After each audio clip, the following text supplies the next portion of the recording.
that you were connecting the dots. Because a couple of weeks ago, at least what I heard from my constituents was that you folks simply were in another universe and weren't connecting the dots, and that you didn't have the answers that people expected before exposing taxpayer money, again, given what we've just done with the financial system bailout, to loss of taxpayer money. I am not opposed to helping your industries. I think that they are crucial to our economy. The jobs that are connected are uppermost in my mind. I've met with representatives of the UAW in New Hampshire. I've met with the auto dealers who, despite the fact that a third of them are going to disappear under the best of circumstances, are supporting helping the auto industries. But I think that even assuming your business plans worked, and we spent $34 billion, what I'm hearing here today from my colleagues, what I've heard from others, including the auto dealers, is that's only 1/3 of the problem. You can start, you can hold yourselves open for business with the money we give you for $34 billion, and I think that's a short-term fix that'll get you on the road, but not get you down all the way to a long-term transformation. But the issue with the credit availability is a serious, serious issue. That's the second component to the true cost to the taxpayers.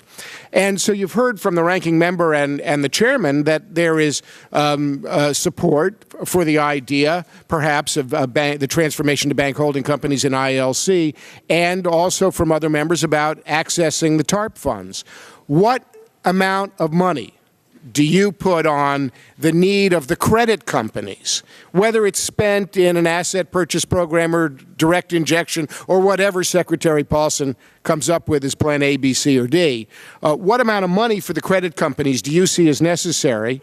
And would they accept conditions that say the money they get has to go for auto loans?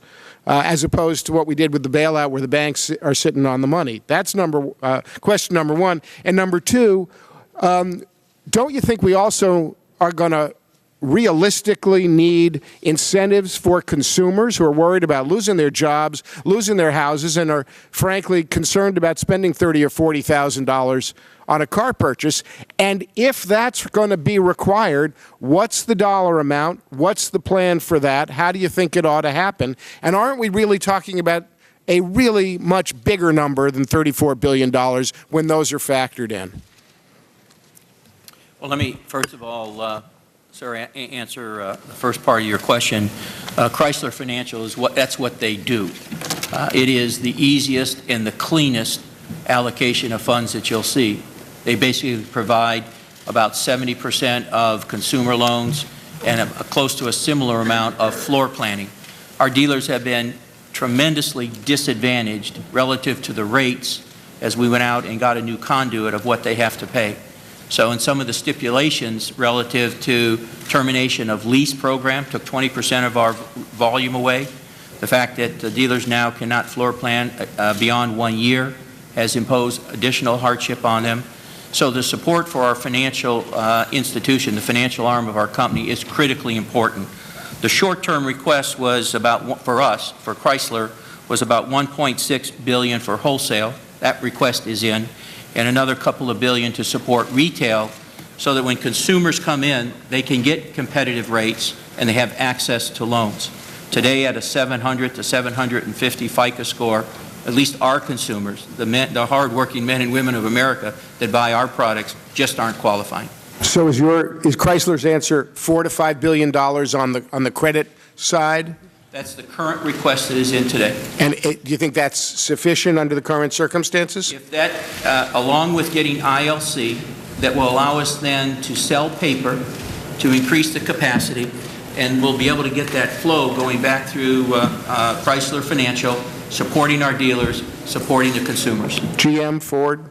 Yeah, our situation is a little different. Our finance company, which we only own 49% of, is applying for a bank holding company status, and if they achieve that, they would then be eligible over time to access funds that have already been appropriated under the TARP. I can't give you that exact amount now. I can check and try to get that back to you. But it is critical, and it's a three-leg stool to get this economy. Mr. Valley, if you can do it very quickly. You bet. As you know, we're in a very different situation because we have our own finance company, and the relationship that you're talking about is very important. We support 77% of all the wholesale financing. And so what we have in for the short-term asset-backed commercial paper with the Federal Reserve is $16 billion, and we've accessed 4 of that to support the customers. 12 more. The gentleman from California, Mr. Royce. Thank you, Mr. Chairman. I would like to ask a question of Mr. Wagoner, and